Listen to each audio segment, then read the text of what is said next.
Just 27 seconds ago, something significant took place in the House Judiciary Committee that would change everything concerning the Epstein files. FBI Director Kash Patel felt uneasy while seated at the witness table, surrounded by attorneys, believing this would be a typical hearing. He appeared tense, scanning the room.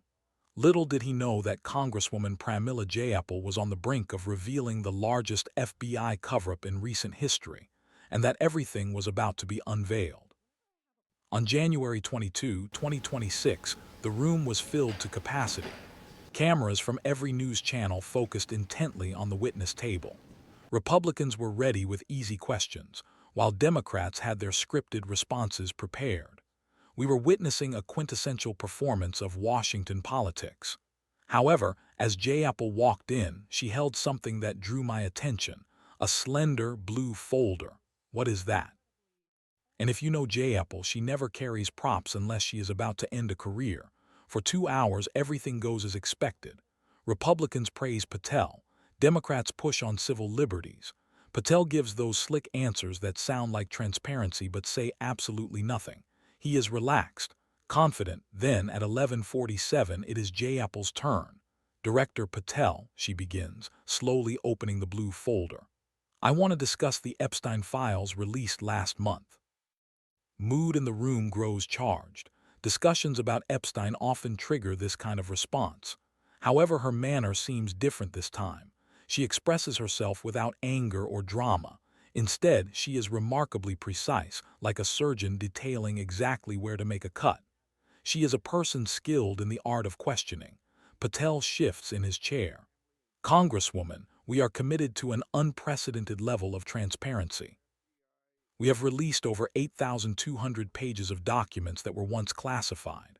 That is not what I asked, Jayapal interjects sharply. She maintains a calm tone.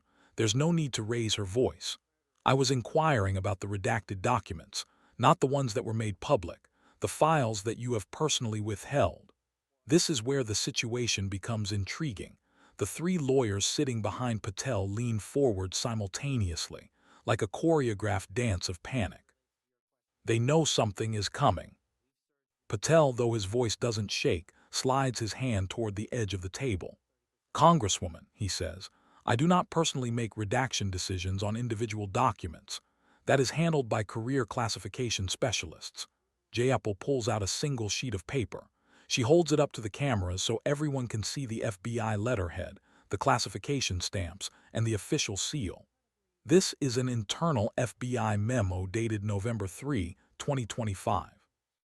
Subject Classification Review Override Authority. She pauses. Silence. Me read something to you. She puts on her reading glasses. Jayapal never wears glasses at hearings. Glasses mean this is verbatim, documented fact. Statement.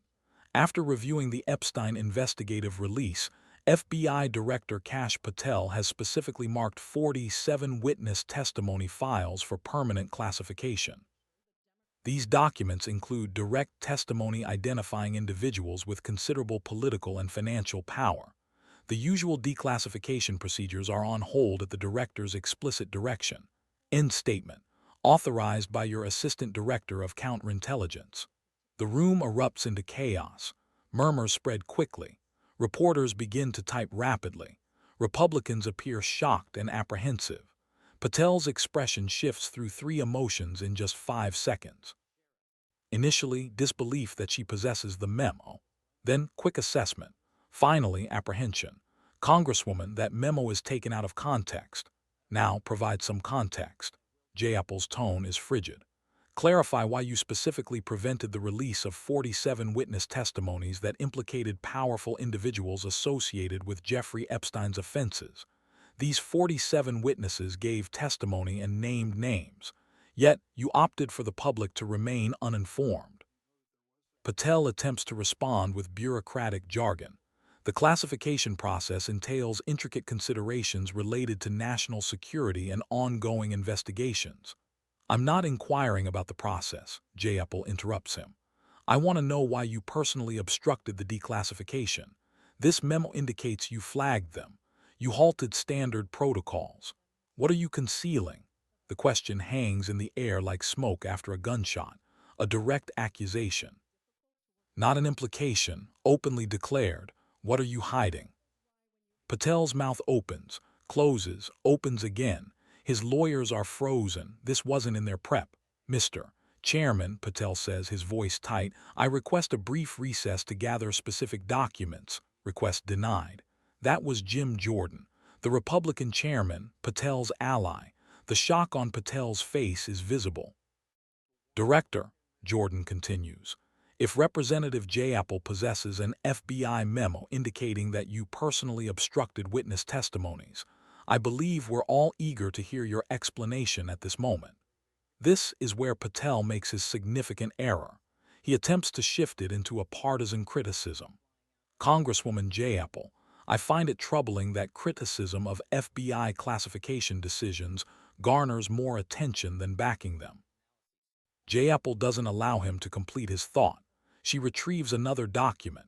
Director Patel, do you recognize this? A letter from the DOJ Inspector General dated December 15, 2025. The Inspector General assessed your classification choices and concluded that you breached your own protocols. You obstructed testimonies that lacked any valid national security rationale. The room is total chaos. Democrats demand answers. Republicans try to salvage the situation. Patel is there sweating under the lights. Let me be specific, Jayapal continues. Witness testimony file 2847A, a woman who worked at Epstein's New York residence in 2009. She named 7 names. None work in intelligence. None have security clearance. None pose a national security risk. Yet you classified her testimony as permanently restricted. Why? Patel's voice strains. I do not have specific file details. I do, Jayapal reads slowly. The witness described seeing a tech executive, a member of the British royal family, a Hollywood studio head, 2 hedge fund managers, and a former senator. She gave dates and descriptions and offered to testify in court. And you buried her testimony. You ensured the American public would never see what she said, not because of national security, but because the people she named were too powerful to expose. That is not true, Patel says, but his voice barely comes out without trembling. Then correct me. Tell me which part is wrong. Tell me why this woman's testimony had to be permanently hidden. Tell me who you are protecting. Silence. 20 seconds of silence. In congressional hearings, 20 seconds is an eternity. A confession made without words. Finally, Patel speaks. Classification decisions were made in consultation with multiple agencies and intelligence community partners.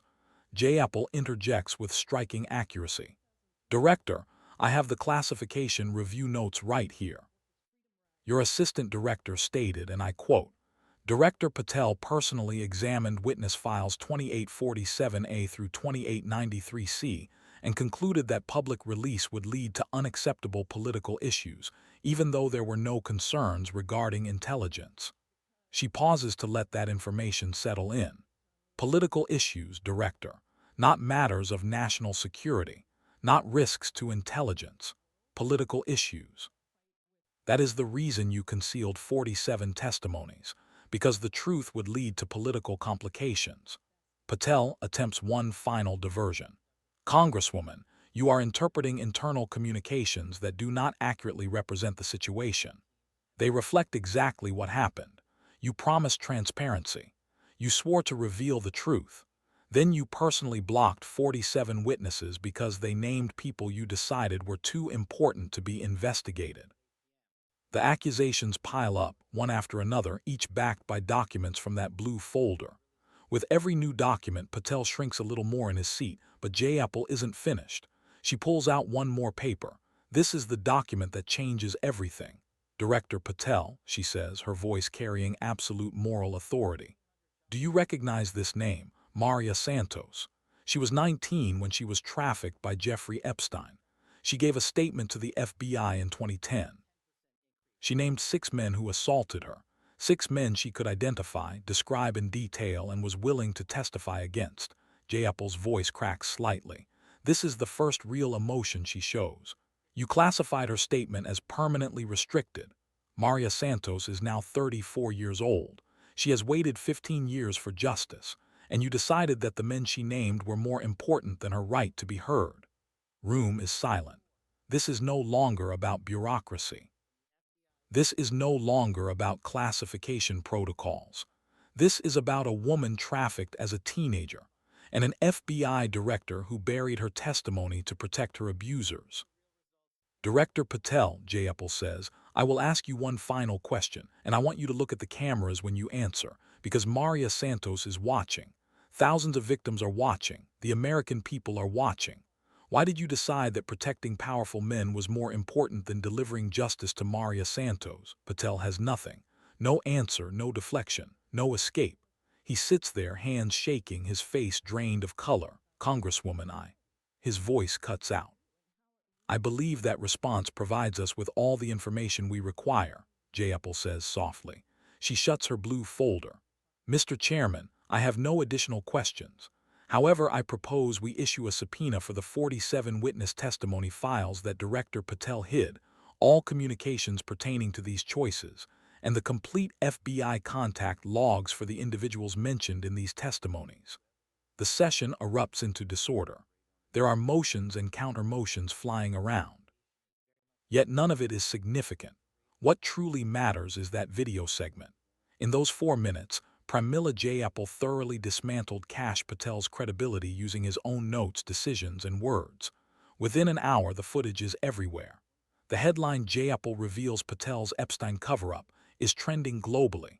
Conservative news outlets rush to react. Liberal news outlets demand his resignation.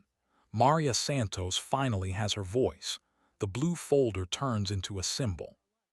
47 testimonies, 47 victims who named their abusers, 47 files Patel buried, not for national security, for political complications. 4 minutes. That was all it took. 47 files, one blue folder, and a question Patel couldn't answer.